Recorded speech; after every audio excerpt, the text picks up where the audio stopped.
አክብሮታዊ ሰላምታችን በያላችሁበት ይድረስ። ይህ ሪፖርተር ቆይታ ነው። ሪፖርተር ቆይታ በምጣኔ ሀብታዊና ፖለቲካዊ ጉዳዮች ላይ እንግዶችን እዚህ ስቱዲዮ ወይም ደግሞ ያሉበት ድረስ በመሄድ ሀሳብና ምልከታቸውን እንዲያዋጡ የምናደርግበት ልዩ ፕሮግራማችን ነው። ዛሬም እንደተለመደው እንግዲህ አንድ እንግዳ እዚህ ስቱዲዮአችን ይዘን መተናል። የዛሬው እንግዳችን የአማራ ብሔራዊ ንቅናቄ አብን አባል ናቸው፣ ፖለቲከኛ ናቸው።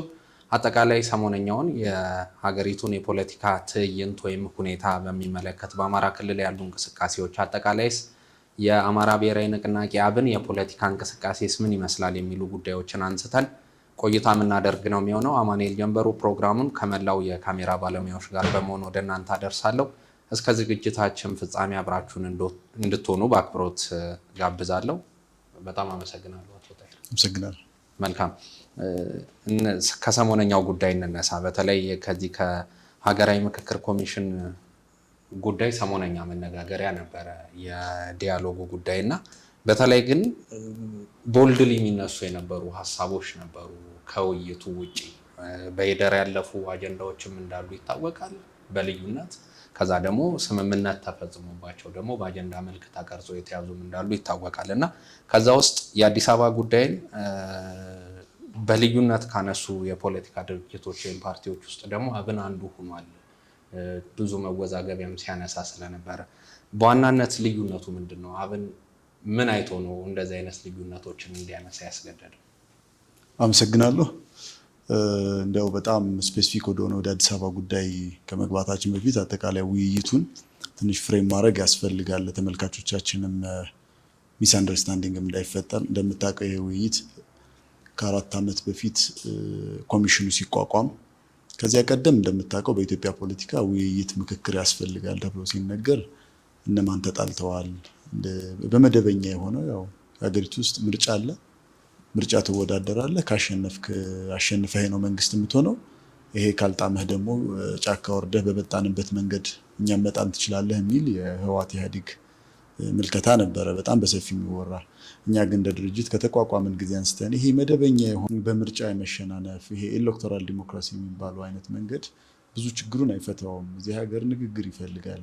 ከፓርቲ ዘለል የፖለቲካ ፓርቲዎች፣ የፖለቲካ ኃይሎች ከሚከራከሩበት ከሚወዛገቡበት በላይ የሆነ ከባባድ ጉዳይ አለ።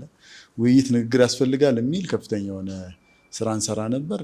በኋላ ላይ ከ4 ዓመት ከምናምን በፊት ኮሚሽኑ ሲቋቋም ደግሞ እኛ በጣም ደስተኞች ነበር። የእኛም ሀሳብ ነው ብለን የወሰድነው እንደ ፓርቲ። እንደምታውቀው 2 ዋነኛ ምክንያቶች እየተነሱ ይሄ ምክክር ሀገራዊ ሂደት ውጤታማ ሊሆን እንደማይችል ሲወገዝ ቆይቷል።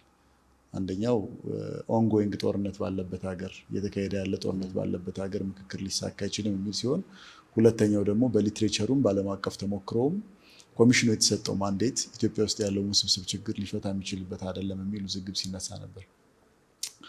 በእኛ በኩል ከነ ክፍተቶቹ ከሚሰጡት ኮሜንቶች ጋር ግን ይህን በጣም ያልተሞከረ እና ያልተሄደበት መንገድ መሞከር አለብን የሚል ኮሚሽኑ ከተቋቋመበት ጊዜ ጀምሮ በከፍተኛ የሆነ ድጋፍ በመስጠት የራሳችን አጀንዳ ነው በማለት አብረን በሂደት ውስጥ ቆይተናል።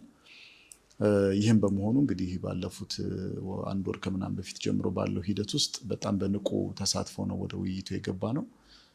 ውይይቱን ውስጥ መገባቱ የተነበረው አጠቃላይ የሰው ስብጥር፣ የፖለቲካ ኃይሎች ተሳትፎ ምናምን በእኛ በኩል 100% ሰዎች እንደሚፈልጉት ባይሆንም በጣም አፕሪሼት የምናደርገው እንደሆነ ይህን ደጋግመን በሚዲያ ተናግረናል። ልክም ነን። ሂደቱ ከጀመረ በኋላ ሂደቱ ጀምሮም በብዙ መንገድ 8 አጀንዳዎች ሲመሩበት የነበረው መንገድ የተለያዩ ክፍተቶች ቢኖርበትም ከሞላ ጎደል ግን ተሞክሮ ስለሌለን ከዚህ በፊት ከውይይት አንጻር የተሄደበት መንገድ በጣም ጥሩ ነው። በ10 ቡድን በ50 በ250 በ500 እንደገና አጠናቃሪዎች በ120 ቀጥሎ በ30 ምናምን የተባለ ፕሮሲጀራል የተሄደባቸው መንገዶች ትክክል ናቸው፣ ጥሩ ነበሩ። ትክክል ናቸው ብቻ ሳይሆን ማለትም እንደዛ መደረግ ነበረበት። ስህተቶችም እየታረሙ ለመሄድ ተሞክሯል። በዚህ መሀል ግን በተደጋጋሚ በመግለጫችን እንደገለጽ ነው ከፍተኛ የሆነ የፕሮሲጀራል ጥሰት፣ ሂደቱን ወደኋላ የመጎተት በተቀመጠው የጨዋታ ህግ እንኳን ለመጫወት ፈቃደኛ ያልሆኑ አካላት ነበሩ። ያን ነበር እኛ በተደጋጋሚ ስናወግዝ የነበረው። የአዲስ አበባ ጉዳይ ላይ የተፈጠረው ውዝግብ ምንድነው ፍላጎቶች ሊኖሩ ይችላሉ። ለምን የተለየ ፍላጎት ተነሳ፣ ከኛ የሚለየ ሀሳብ ለምን ኖረ ምናምን የሚል ኮምፕሌን እኛ የለንም። ከሆኑ አካላት የምንጠብቀው የኃላፊነት ስሜት ነበር። ኃላፊነት እንደ መንግስት እንደ ገዢ ፓርቲ ኃላፊነት ይወስዳሉ ብለን የጠበቅናቸው አካላት ሰርፕራይዚንግሊ ኃላፊነት የማይሰማቸው የሆኑባቸው አጋጣሚዎች አሉ። አንዳንዶቹ ለምን አቋም የሚያዙ አይደለም፣ ለምን ከኛ የተለየ አቋም ኖራቸው አይደለም። ሂደቱን ግን በተሳካ ሁኔታ ለማስኬድ ከነበሩት እዛ ላይ ከተቀመጡት ፕሮሲጀራል መንገዶች አንጻር ዋነኛውን ጥሰት ሊፈጽሙ ሲንቀሳቀሱ የነበሩ ወይም የፈጸሙት እነዚሁ አካላት ስለሆኑ በልዩ ሁኔታ አዲስ አበባ ላይ ከፍተኛ የሆነ ጭቅጭቅ ተነስቷል። የአዲስ አበባ ጉዳይ ብዙ የተለየ ነገር ሆኖ አይደለም። አንደኛ የአዲስ አበባ ጉዳይ ራሱን በቻለ ሁኔታ ቀላል ጉዳይ አይደለም። ብዙ ነገሮችን ዲፋይን የሚያደርግ ነው። አንዳንድ ሰዎች በፐርሰንት እያስቀመጡ ከአብዛኛው አጀንዳ 99% ምናምን እንደዚህ የተወሰነች የአዲስ አበባ ጉዳይ ባንስማማ ችግር አይደለም ይላሉ። ልክ ነው። በብዙ ጉዳዮች ኢትዮጵያውያን ተነጋግረው የጋራ መፍትሄ ለማስቀመጥ ሞክረዋል። ወደፊት ተፈጻሚነቱ ጥሩ ከሆነ ተስፋ የሚሰጡ ብዙ ነገሮች ውይይት ተደርገዋል። ነገር ግን አንዱ በፐርሰንት መዝነህ 99 ጥሩ ነው አንዱ ምናምን የምትለው አይነት አይደለም። የአዲስ አበባ ጉዳይ 99% ምናምን ዲፋይን ሊያደርግ የሚችል 1% እንኳን ቢኖር ሂደቱ ቀላል ያልሆነ ጉዳይ ነው። በዛ ላይ የሚፈጠሩ የፕሮሲጀራል ጥሰቶችም ተገቢ ያልሆኑ ህገወጥ አካሄዶችም ልክ አይደሉም ነው። ወደኋላ ላይ ምናልባት በሰፊው ካየንበት ብዙ ፕሮሲጀራሊ ራሱኛ ክሪቲሳይዝ አድርገን ማለት ፕሮሲጀርን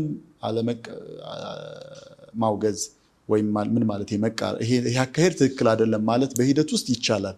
ግን ያን ፕሮሰስ ከሄድክበት በኋላና ስትሸነፍበት አይደለም ያን ፕሮሲጀር የምታወግዘው። ለምሳሌ አንድ ኤግዛምፕል ልስጥ። እኛ ለምሳሌ በአጠቃላይ ሂደቱ ላይ የድምፅ መስጠት የሚባል ፕሮሲጀር ነበር መጀመሪያ ኮሚሽኑ ያዘጋጀው ማለት ነው። 70 እጅ 75 እጅ ምናምን እንደዚህ ከተወገዘ ምናምን ይሄ ነገር ልክ አይደለም አልናቸው።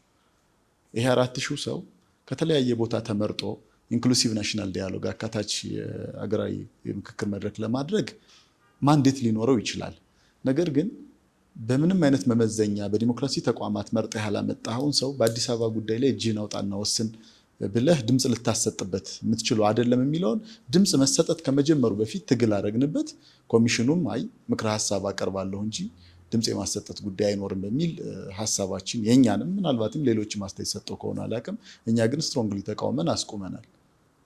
ይህን አይነቱን ሂደት በሂደቱ መሀል እየተከራከርን እየተወያየን ማስቆም ወይም እንዲስተካከሉ ማድረግ የፖለቲካ መድረክ ባህሪ ነው።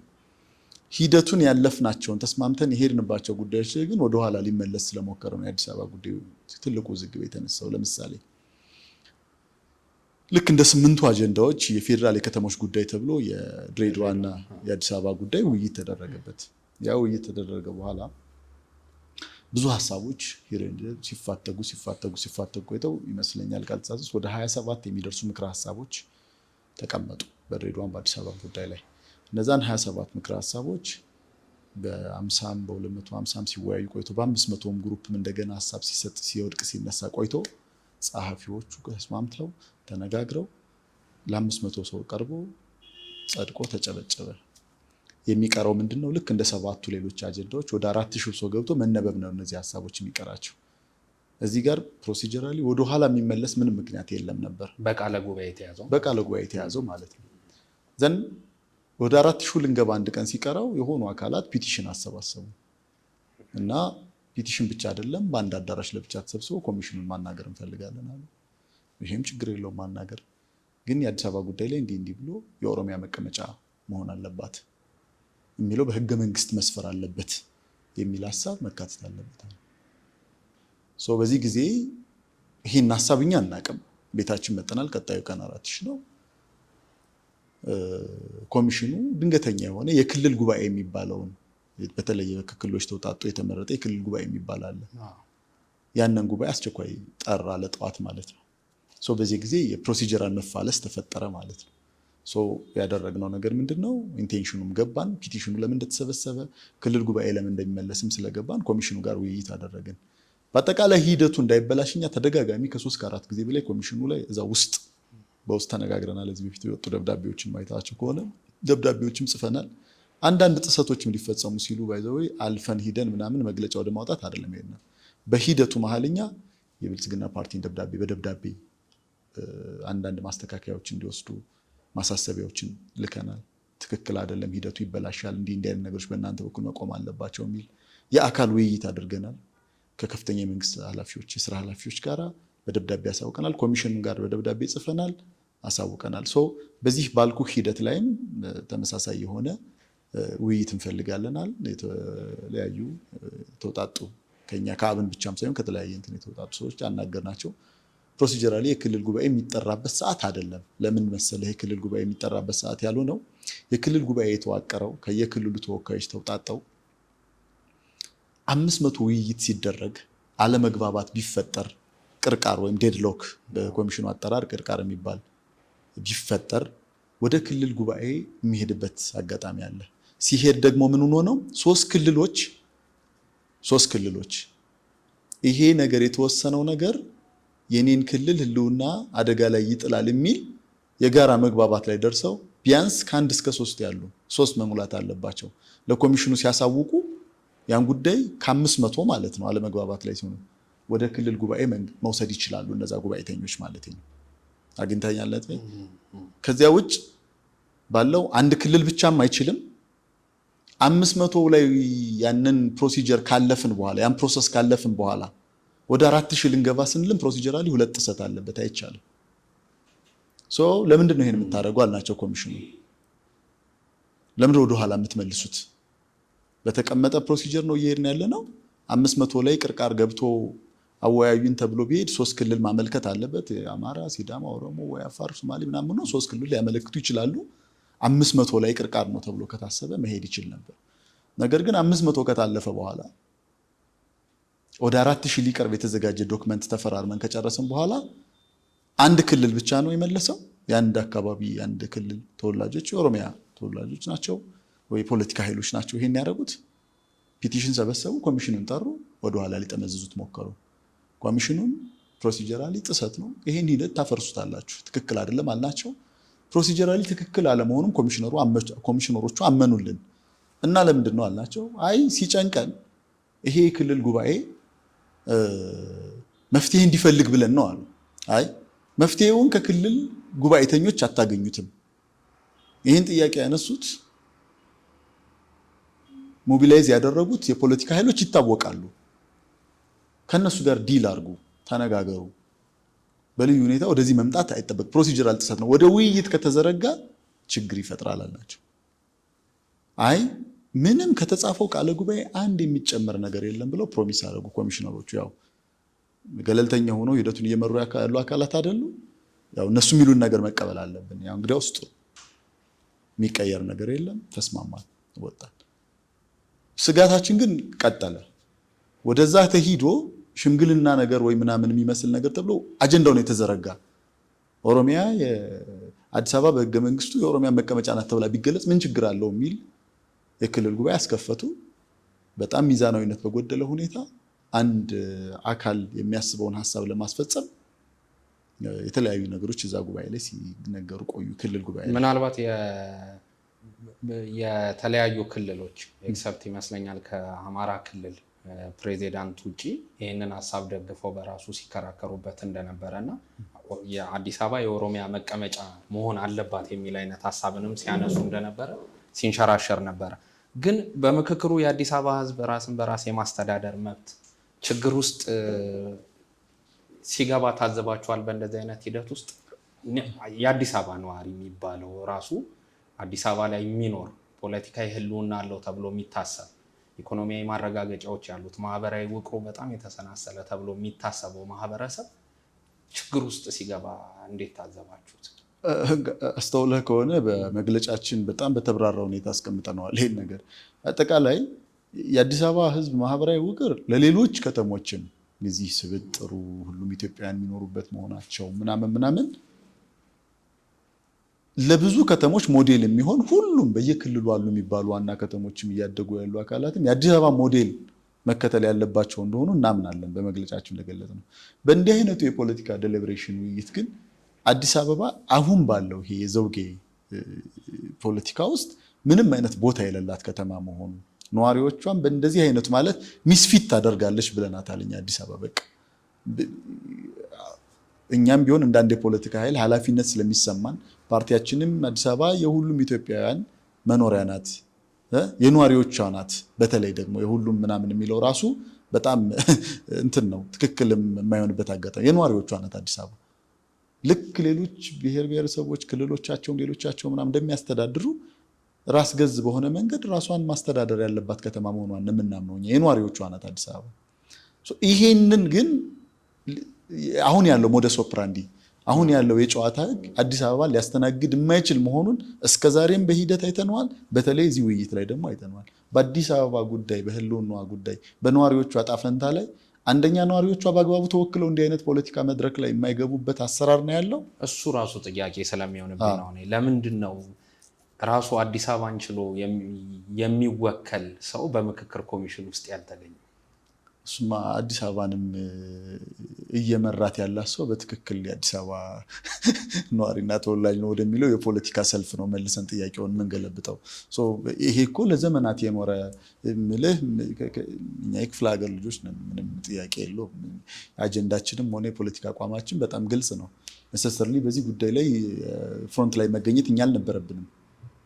ግን አጠቃላይ የፖለቲካ ስሪቱ አመጣጡ አዲስ አበባ ነዋሪዎቿ በእንደዚህ አይነቱ ፖለቲካ ላይ ይሄን የመሰለ የሰለጠነ የረጅም ዘመን ታሪክ ያለው የዲፕሎማት መናኸሪያ የሆነ ከተማ የሚመጥነው የፖለቲካ ስሪት የለም፣ እንዲኖረው ተፈልጎም አልተሰራም።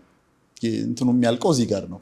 ከዛ በኋላ በእንዲህ አይነቱ ዴሊብሬሽን ሳይወከል መቅረቱ ብዙ ሊገርምህ አይገባም። መጀመሪያውንስ የሚተዳደርበት የሚመራበት ፖለቲካዊ አርባን ፖለቲክሱ በአጠቃላይ አሁን ባለፉት 30 ምናምን ዓመታት ወይ ምናልባት ከ50 ዓመት ከዚህ ከኢሃፓ መኢሶን ግርግር በኋላ ምንም ማለት ይሄን ነው የምትለው የከተማን ሰው ሊመስል የሚችል ፖለቲካ የሚሰራበት መንገድ ዝግ ሆኖ እንደቆየ ነው የማምነው።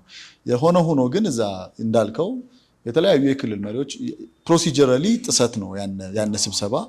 አንድ ደግሞ ምን ችግር አለው ነው አርጊውመንት የለውም። ምን አሁንም ዋና ከተማውና የኦሮሚያ ዋና ከተማውን አዲስ አበባ አድርጎ ነው እየኖረ ያለ። ምን ችግር አለው በህገ መንግስቱ ቢቀመጥለት ነው አርጊውመንቱ። ይሄ ታች ተደርጎ አልቋል። ይሄ ክርክር ምን ችግር እንዳለው ለምን እንደማይሆን መሆን ካለበት በምን አግባብ እንደሚሆን 27ቱ ምክረ ሀሳቦች ላይ ኦሮሚያንም አዲስ አበባንም ድሬዳዋንም ሌሎች ነገሮች የሚመለከቱ ጉዳዮች በ27ቱ ምክረ ሀሳቦች ላይ አልቀዋል። ምክረ ሀሳቦቹ የተለየ ሀሳብ አለባቸው። አዎ በምክረ ሀሳቡ ላይ ባይዘው ይሄኛው ሀሳብ እኮ እንዳንድ አማራጭ ተደርጎ ተቀምጧል። ብቸኛ ሀሳብ ለማድረግ የሚደረግ ጥረት ነው ባይዘው ነጥቡ።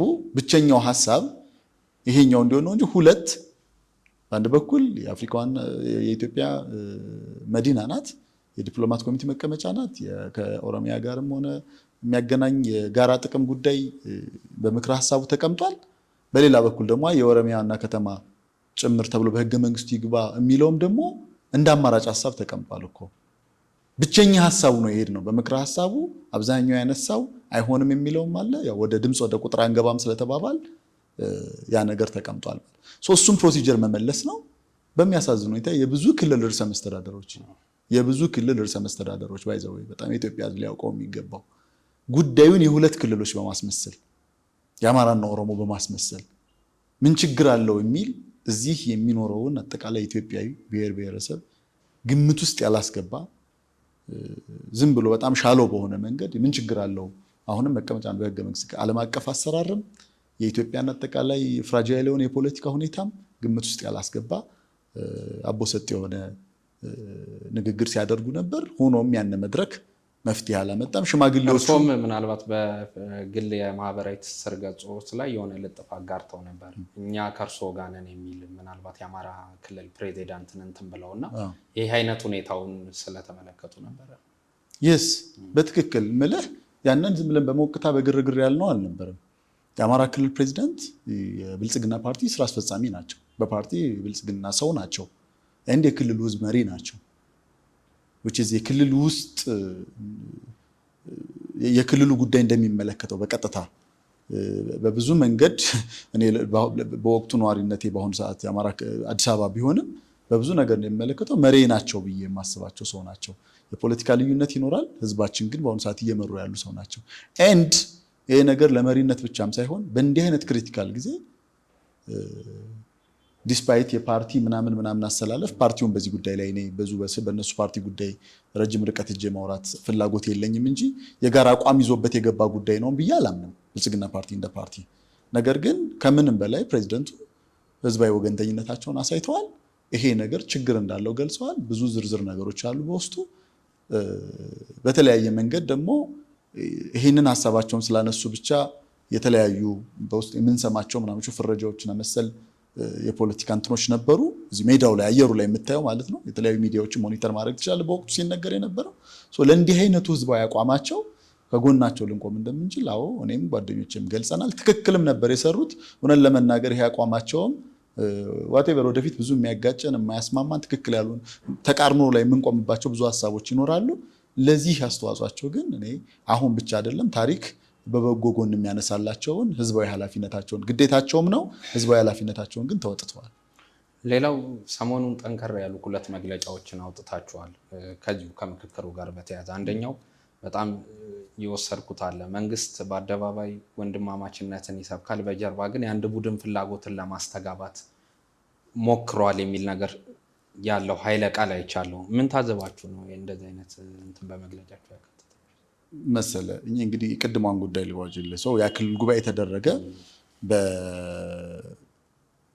በሽምግልና ምናምን ምክረ ሀሳብ ይቅረብ ዋናው ዶክመንት አይነሳም ተባለ። በቀጣዩ ቀን 4000 ሰው መድረክ ላይ መደበኛ የሆነው ዶክመንት ተነበበ። ነገር ግን የኮሚሽኑ አንደኛው ኮሚሽነር ዶክተር ዮናስ አዳይ ቀርቦ ምክረ ሀሳብ ብሎ ከታች በፕሮሲጀርም በምንም ያልመጣን ሀሳብ ይሄን ጉዳይ ተቀበሉ አለ። ማለት ተቀበሉ ማለት ይሄን አይነት ነገር ሽማግሌዎቹ አቅርበዋል ወስነዋል አለ። እኛ እውቅና አንሰጥም ለዛ በመግለጫችንም ገልጸናል። አዳራሽም ላይ ተንጸባርቋል ይሄ ነገር። ምናልባት ዶክተር ዮናስ ሎቢ በማድረግ ደረጃ ነው ይሄንን ኖ እንግዲህ የኮሚሽኑ ስራ ነው ይሄ የኮሚሽኑ ስራ ነው። ኮሚሽኑ ባይፈቅድላቸው ያዛ ያለው ሂደት መድረኩ ባይፈቅድላቸው ዶክተር ዮናስ ከኪሳቸው ወጥቶ አይደለም ያነበቡት። የሆነ አካል ስፔሻሊ መንግስት ራሱ እና ኮሚሽኑ ተስማምቶ ግን ከፕሮሲጀርም ከህዝቡ ከተመካካሪውም ፍላጎት ውጪ የሆነ አንድ የሽማግሌ ዶክመንት የሚባል ወለፈንዲ ነገር ተነቧል መድረክ ላይ። ያንን አንቀበለውም ነው፣ ትክክል አይደለም ነው። ከዚያ ውጪ አሁን ያነሳው ነገር በአጠቃላይ በዚህ ውይይት ላይ ምን ታዝባችሁ ነው ካልከው፣ እኛ እንደምታውቀው ባለፉት 5 ዓመታት በተለይ ከሰሜኑ ግጭት በኋላ እዛም በፊት በኮቪድ-19 ምርጫ ከመራዘሙ ጋር ተያይዞ ከመንግስት ጋር በጋራ አብረን የሚያሰሩን ነገሮች ከነ ልዩነታችን እኛ ዝም ብለን በዘፈቀደ ሳይሆን የኃይል አሰላለፍና ሁኔታ ትንተና ሰርተን ሀገሪቱ በወቅቱ ከነበረችበት አጠቃላይ ሁኔታ ስጋት እና ተስፋም ጭምር ታሳቢ አድርገን በቀና ልቦና አብረን እየሰራን ነው ያለነው። የመጣ ነውም እንደዚያው ነው። በጣም በርካታ ጅራፍ ወርዶብናል። ይህም በማድረጋችን ከኮንስቲትንሲያችን ጋር ጭምር አጀንዳዎቻችን የጣልን እስኪመስል ድረስ የተከተልናቸው በጣም በተቻለን መጠን ስሜታችን ዋጥ አድርገን ምክንያታዊነትን ለመላበስ ሞክረን ብዙ ስሜት የሚፈታተኑ ነገሮች እንኳን ቢኖሩ አይ ትክክል አይደለም፣ ቆይ እስኪ ሂደቱ ያጠቃላይ የፖለቲካ ብልሽታችን ውጤት ነው እያል ከምንም በላይ ግን እንደዚህ አይነት ናሽናል ዲያሎግን በመጠበቅ ማለት ነው ሂደቱን እንዲህ አይነት ዲያሎግ አድርገን ነገሮቹ በዚህኛው ጉዳይ ላይ ቦልድ የምንሆንበት አንደኛው ምክንያት ኤክስፔክቴሽናችን ነው። ኤክስፔክቴሽናችን ሀገር የማስቀጠል የጋራ ፍኖት የመቅረጽ ችግሮቻችንን እንደ ሙሉ በሙሉ ባይሆን በብዙ ርቀት ፈተንበት የምንወጣ አይነት መድረክ ነው የሚል ኤክስፔክቴሽን ነበረን። መድረኩ ሁሉንም የኢትዮጵያ ችግር ይፈታል ማለት አይደለም። እንደ ኤክስፔክቴሽኑ ላይ የኛም ሐሳብ ጸድቆ ምናምን ይወጣል ማለታችንም አይደለም። ቢያንስ ይሄ ያለውን ወከባና ግርግር እንደው በተወሰነ መንገድ አርግቦ የሚወጣ የፖለቲካ ውሳኔ ላይ እንደርሳለን። ይሄን ደግሞ በተለይ ደግሞ ከመንግስት ከገዢው ፓርቲ ኤክስፔክቴሽናችን ቢያንስ አገርን አረጋግቶ ኃላፊነቱን ተወጥቶ መምራት የሚፈልግ ኃይል በእንደዚህ አይነት መንገዶች ላይ ትልቅ ኃላፊነትን ይወስዳል ብለን ነበረ ተስፋ የምናደርገው።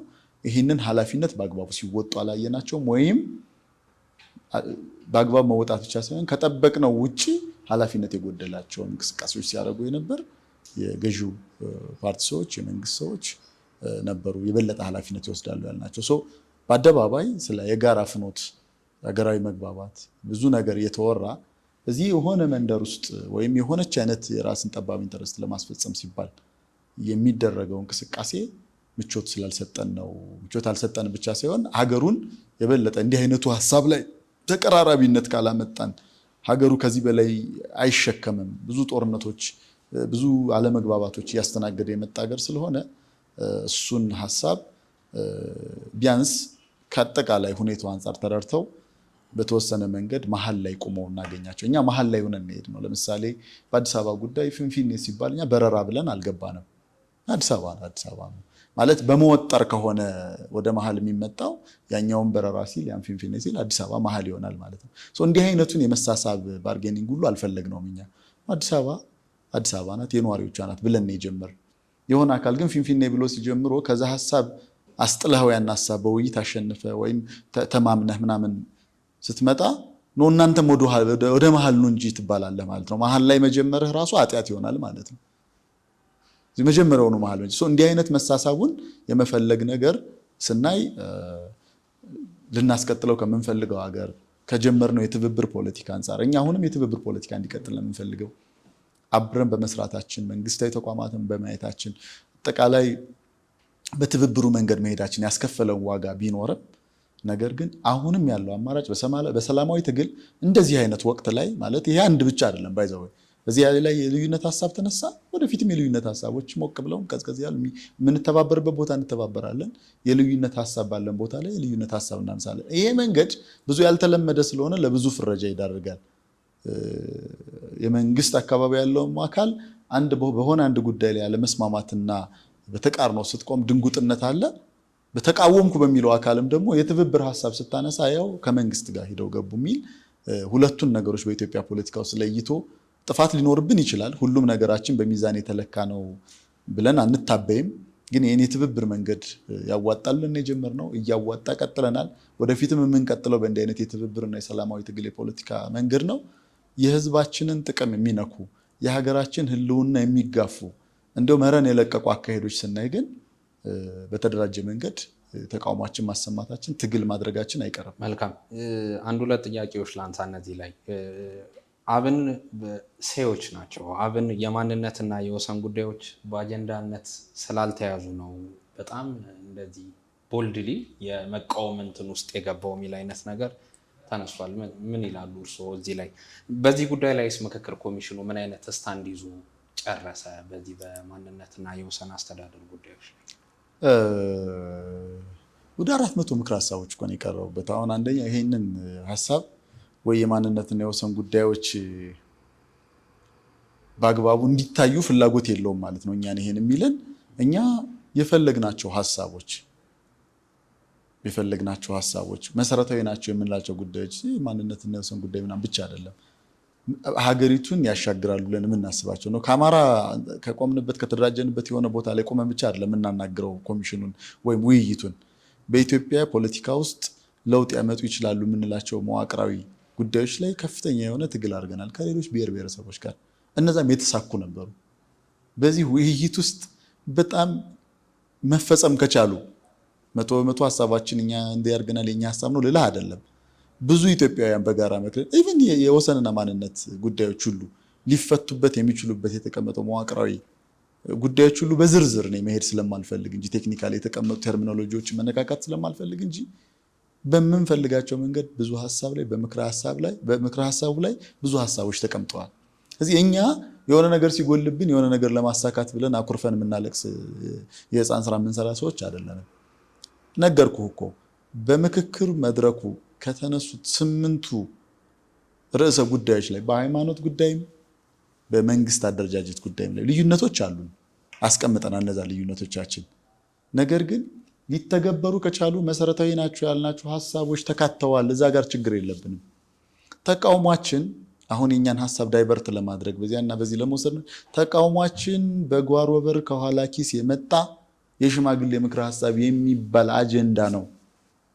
ኤንድ በፕሮሰሱ ውስጥ የነበሩ በኤክስፐርቶች በኮሚሽነሮች በሂደቱ ውስጥ የነበሩ ችግሮችን ኦንጎይንግ ሂደቱ እየሄደ ባለበት ሁኔታ በመግለጫ በደብዳቤ በአካል ውይይት አሳውቀናል።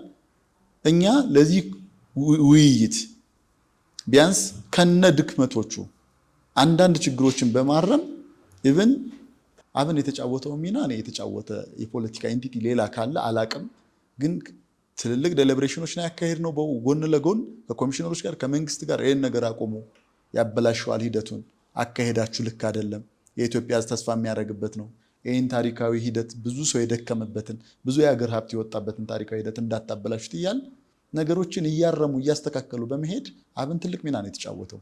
የኩርፊያ አቋምም አይደለም ያለው፣ እንደው መሸናነፍ አይደለም፣ ይሄ መግባባት ነው ተባለ እንጂ በቃ ወይም ዊን ዊን ነው በሚለው ተርሚኖሎጂ ከገለጽ ነው በሆነ መንገድ ላይ በዳር ከመጡት ለመጫን ከተሞከሩት አካሄዱ ማኒፑሌት ለማድረግ ከተሞከሩት ጉዳዮች ውጪ ከምክረ ሀሳብ አንጻር አብን አሸናፊ ነው። ዊን ዊን ነው ማለት ተሸናፊ ያለ ማለት አይደለም። ይሄን ያዝልኝ፣ ተሸናፊ ያለ ማለት አይደለም። ይዘናቸው ተዘጋጅተን ከቀረብንባቸው ሀሳቦች ለዘመናት የኢትዮጵያ ፖለቲካ ማነቆ ናቸው ከተባሉ ጉዳዮች አንጻር ግን ሲታይ በብዙ መንገድ የተሻሉ ምክረ ሀሳቦች ቀርበውበታል።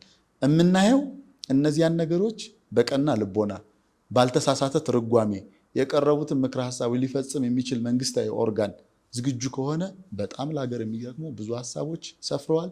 እነዚህ ሀሳቦች የአብን ብቻ ሀሳቦች አይደሉም፣ የብዙ ኢትዮጵያውያን ናቸው፣ የመላው ኢትዮጵያውያን ናቸው። እነዛ እንዲፈጸሙ ብቻ ነው ፍላጎታችን። በተለየ ሁኔታ ግን ያጨቃጨቁ ያልተግባባንባቸው ወይ ወደፊት እስክንግባባ እንጠብቃለን እንጂ በጓሮ በር የመጡ ውሳኔዎች ግን በዚህ ሂደት ውስጥ ወደፊት ተግባራዊ መደረግ የለባቸው እምነት ነው ያለን። ይሄ ስለሆነ ነው ይሄን ያሉት የሚለው ከተራ በኢትዮጵያ ፖለቲካ መድረክ ውስጥ ከለመድናቸው አሉባልታዎችና ስም ማጥፋቶች የተለየ አይደለም። የምክክር ኮሚሽኑ በልዩነት ይታለፉ ያላቸው ዴድሎክ ውስጥ የገቡ ወይም በቅርቃር እንትን ያሉ አሉ፣ በሂደር ይለፉ የሚለው ምናልባት እነዚህ የምክክር አጀንዳዎች ሞስትሊ የአዲስ አበባ ጉዳይ በቀጣይ ምን አይነት ፖለቲካዊ ተጽዕኖ ይኖረዋል ተብሎ ሊጠበቅ ይችላል? በእርግጥስ የተከፈተ ቤት እንዳልተዘጋ አድርገው የሚያነሱ ሰዎች አሉ። የፖለቲካ ምዕራፉን በዚህ ልክ ገርበብ አድርጎ መተው በራሱ ሌላ አይነት ችግር ይፈጥራል ብለው ስለሚያስቡ እንዴት ነው የምትታዘቡት? በኮሚሽኑ መደበኛ አሰራር ዴድሎክ ተብለውም አልተያዙም። ኦልሬዲ የድምፅ መስጠት የምናምን ጉዳይ ስለቀረ እንደ ሁለት አይነት ምክረ ሀሳብ የተደረጉ የሄዱ ሀሳቦች አሉ። ኖት የአዲስ አበባ ጉዳይ ብቻ፣ ሌሎችም ማለት አንዳንድ ሀሳቦች። ይሄ ጉዳይ ግን በጣም መድረኩ ላይ መጥቶ መነጋገሪያ ስለሆነ የጉዳዩ ክብደትም ቀላል ስላልሆነ እንግዲህ ገርበብ አድርጎ መተውና እንትን ጉዳዩ አልተቋጨም። መታወቅ ያለው የኢትዮጵያ ሕዝብ ማወቅ ያለበት ጉዳዩ በተመካካሪዎች የቀረቡ ምክረ ሀሳቦች በጥሩ ሁኔታ እንዲፈጸም የቀረቡ ጥሩ ምክረ ሀሳቦች አሉ ያላጨቃጨቁ። ወደ እነዛ መሄድ ይቻላል። ግን መንግስት ከሚባለውም አካል ከአንዳንድ የፖለቲካ ኃይሎችም የሽማግሌ ሀሳብ ብለው ለመሰንቀር ከሞከሩ ግሩፖች አንጻር ስናየው ነገርየው ቀጣይ ብዙ ሊያነጋግር የሚችል ብዙ ውዝግቦችንም የሚያስነሳ በተለይ ከተባባል ነው ከተነጋገር ነው ፕሮሲጀራሊ ከተቀመጡ ነገሮች ውጭ ለማስፈጸም እንቀሳቀሳለሁ የሚል ማንኛውም መዋቅራዊ አቅሙን ተጠቅሞ ሊነሳ የሚችል አካል ካለ ለትውልድ ዘለቄታዊ የሆነ መፍትሄ እናመጣለን ብለን አናምንም። ያ ስጋት የለባችሁም? አለብን። ለዛ እኮ ነው ስጋት የምንገልጸው። በመግለጫችን ማስቀምጠናል። በመጀመሪያው መግለጫችን ማስቀምጠናል፣ ቀጥሎ ባለው ማስቀምጠናል። እንደዚህ አይነት አካሄዶች ዘላቂ ችግርን ተክለን እንዳናልፍ ጥንቃቄ መደረግ አለበት የሚል ማሳሰቢያ ሰጠናል፣ እንሰጣለን ደጋግመን። በእርግጠኝነት ወደፊት በሚኖሩት የፖለቲካ ትግሎቻችንም መዋቅራዊ የሆኑ እንቅስቃሴዎቻችንም ላይ ቅድም ባልኩት ትብብር በሚያስፈልገው የተባበርን ክርክር፣ ውይይት በሚያስፈልገው ቦታ ደግሞ ለኢትዮጵያ ሕዝብ ግልጽ እያደረግን አቋማችን ምን ይሆናል። ስለዚህ የምክክር ኮሚሽኑ ዓላማውን አሳክቷል ብለን ማለት እንችላለን በልበ ሙሉነት። አብንስ በምክክር ኮሚሽኑ ላይ ያለው ቀጣይ ይሄ ሎያል የሆነው የፖለቲካ እንትን ምንድነው? ፐርስፔክቲቭ ምንድነው የሚመስለው? አጠቃላይ የምክክር እንትኑ አሳክቷል አላሳካ የሚለውን በተቋም ደረጃ እንግዲህ በሂደቱ ላይ ያነሳናቸው ነጥቦች እንዳሉ ሆኖ ጥናት እያደረግንባቸው ያሉ ነገሮች አሉ። የዶክመንቴሽን ዝግጅት ውስጥ ገብተናል። እኛ አጠቃላይ ሁኔታውን እንዴት እንበይነዋለን የሚል ስራዎችን እየሰራን ነው። የምክክር ኮሚሽኑ ዓላማውን አሳክቷል ወይ? እንግዲህ ከነሱ አንጻር እንግዲህ ምን ብለህ ተነስተህ ምን ይዘህ ተቀምጠሃል ነው። ምን ብለው ነው የተነሱት? ምን አችብ ለማድረግ ነው? ምን ነገሮች የተቆጠሩትን አሳክቷል ከራሳቸው አንጻር ይገምግሙት። የኢትዮጵያ ሕዝብ መታዘብ ይችላል። ብዙ ተሳታፊዎችም ያሉበት አብን የደረሰበትን ድምዳሜ የአጠቃላይ የምልዓተ ሕዝቡ ወይም የአጠቃላይ የኮሚሽኑ የፕሮሰሱ ለማድረግ አንሞክርም። የኛ የፓርቲ አቋሞች አሉን። በተቻለ መጠን መሀሉን መንገድ እንፈልጋለን። የእኛን የራሳችንን አጠቃላይ ብያኔ በቅርቡ ዶክመንት አዘጋጅተን በዶክመንታችን ዲፋይን የምናደርገው ይሆናል። ግን እንደ ሀገርም ቢያዝ የሚሻለው ብዬ የማስበው ነጥብ ምንድን ነው? እዚህ ሀገር ውይይት ተደርጎ አያውቅም። እንዲህ አይነት ውይይት ተደርጎ አያውቅም። ባጭሩ እንዲህ አይነት የፖለቲካ መድረክ ተዘጋጅቶ ዜጎች ኢንተረስታቸውን ከምስራቅ እስከ ምዕራብ ከሰሜን እስከ ደቡብ አንስተው የፖለቲካ ኃይሉም እንደው ዳር ይዞ በየፓርቲው በየምርጫ ክርክሩ ወር በአንዳንድ የፖለቲካ መድረኮች በጽሁፎች በመጽሐፍም አሁን ባለውም በዲጂታሉ ዓለምም ከመተኳኮስ ውጭ አዳራሽ ውስጥ ገብቶ በደንብ እንደዚህ ፎርማቱ ላይ የተሻለ ክርክር የምናደርግባቸው የተሻለ ክርክር እንዳናደርግ የሚያደርጉን የፎርማት ችግሮች ነበሩበት ሂደቱ። በተለይ ኢንክሉሲቭ ናሽናል ዲያሎግ ስለተባለ ኤሊት ባርጌኒንግ ስላልሆነ በተወሰነ መንገድ የፖለቲካ አክተሩ ለብቻ ሆኖ እስከ ጥግ መነጋገር የሚችልበት ፕላትፎርም ስቲል አልተፈጠረም። እኔ በግሌ እንደኔ ወደፊት ከዚህ መነሻ ተይዞ ያልተግባባንባቸው ጉዳዮች ወደ ኤሊት ባርጌኒንግም ነገር እየው ቢገባ በእኛ በኩል በጣም ደስተኞች ነን። እኔ በግሌ ደስተኛ ነኝ። ጓደኞቻችንም ጋር ስናወራ ኢንፎርማሊ ይሄ ነገር ቀጥሎ ኤሊት ባርጌኒንግ ቢሆን ኢንክሉሲቭ መሆኑ ጥሩ ነው። የኢትዮጵያ ሕዝብ በእነዚህ ጉዳዮች ለመሳተፉ ጥሩ ነው። ነገር ግን በደንብ ኤግዞስቲቭ የሆነ ውይይት በአክተሮቹ መካከል ግን በደንብ አልተደረገም። ጅምሩ ጥሩ ነው ተብሎ ቢያዝ፣ ነገር ግን ችግሮቻችን ገና ንግግር የሚፈልጉ ገና ያልተነኩ ተግባራዊነቱም ደግሞ በጣም መተማመን የሚያስፈልጋቸው ቢያንስ መሰረታዊ ጉዳዮች ላይ ቀጣይ ነገሮችን ለማስኬድ መነሻ የሚሆን ነገር ነው ተብሎ ሊያዝ ይችላል። መልካም። ወደ አብን የፖለቲካ አወቃቀርና ፖለቲካዊ እንቅስቃሴ እንምጣ። የምክክሩን ጉዳይ ለጊዜው ገታ እናርግና አብን አሁን በፖለቲካ ህልውና ወይም ህሉ ሆኖ በመቀጠል ሂደት ምን ደረጃ ላይ ነው ያለው ማለት እንችላለን? አብን እንግዲህ በብዙ ችግሮች መሀል ያለፈ የመጣ ድርጅት ነው። እንግዲህ ከተመሰረተ 78 ዓመት አስቆጥሯል።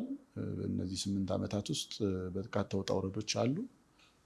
ምስረታችን አካባቢ የአማራ ብሔርተኝነት አዲስ ከመሆኑ ጋር ተያይዞ የበዙበት ዱላዎች ነበሩ። እንደ አዲስ ደግሞ ስትጀምር ራስህ የምትሳሳታቸው የምታርማቸው ብዙ ጉዳዮች አሉ። ሀገራዊ ቀውሱም ደግሞ የምታውቀው በዚህ 8 ዓመት ውስጥ የነበረው የፖለቲካው ተለዋዋጭነት በራሱ ፈታኝ ነው። የአማራ ሕዝብ ሰቆቃ ዝም ብሎ እኛ ናሬሽን ፈጥረን ዶክመንት አዘጋጅተን የአማራ ሕዝብ እኮ እንደዚያ ስለሆነ እንደዚህ ይገባዋል ምናምን ብለን ሳይሆን የወጣ ነው። ፕራክቲካሊ እዚህ ጓሯችን ላይ ያለ ችግር የአማራ ሕዝብ መሳደድ፣ መፈናቀል፣ ማህበራዊ ረፍት ማጣት፣ ያ ደግሞ ዝም ብሎ ባለ የፖለቲካ ቀውስ መፈጠር ምናምን ሳይሆን ትርክት፣ በተሳሳተ ትርክት የፖለቲካ ዲስኮርስ ተፈጥሮለት ለረጅም ዓመት ሲሰራ በኖረው ያ ደግሞ ስራ ያ ደግሞ ያ ትርክት ያ ዲስኮርስ ምናምን ደግሞ 1983 በኋላ ያው ስጋ ለብሶ ሲስተሚክ እና ስትራክቸራል የሆነ ጉልበት ሲያገኝ መንግስት መሆን ሲችል ማለት ነው። መዋቅራዊ ለሆነ ችግር ህዝባችን እንዳደረገው ያነ በየቦታው በተለይ ደግሞ በመላው ኢትዮጵያ ሀገሬ ነው ብሎ ለተበተነው የአማራ ገበሬ እዳን ይዞ መጣ። እሱን የመመከት በተለምዶ አጠራራችን ታክቲካል ነው የምንለውን ብሔርተኝነት የጀመር ነው። ከኢትዮጵያ ሀገረ መንግስት ግንባታ ወይም ከዚህ ከስቴት ፎርሜሽኑ ጋር ያን ያህል ተቃርኖ ኖረን ፋር ሌፍቶቹ እንደሚያነሱት ከዚህ ሀገር የመገንጠል በኢትዮጵያ ህልውና ያለማመን ምናምን አይነት ቲፒኤልኤፍ እና የኦነግ ሞዴል ተከትለን አይደለም እኛ ናሽናሊስት የሆን ነው።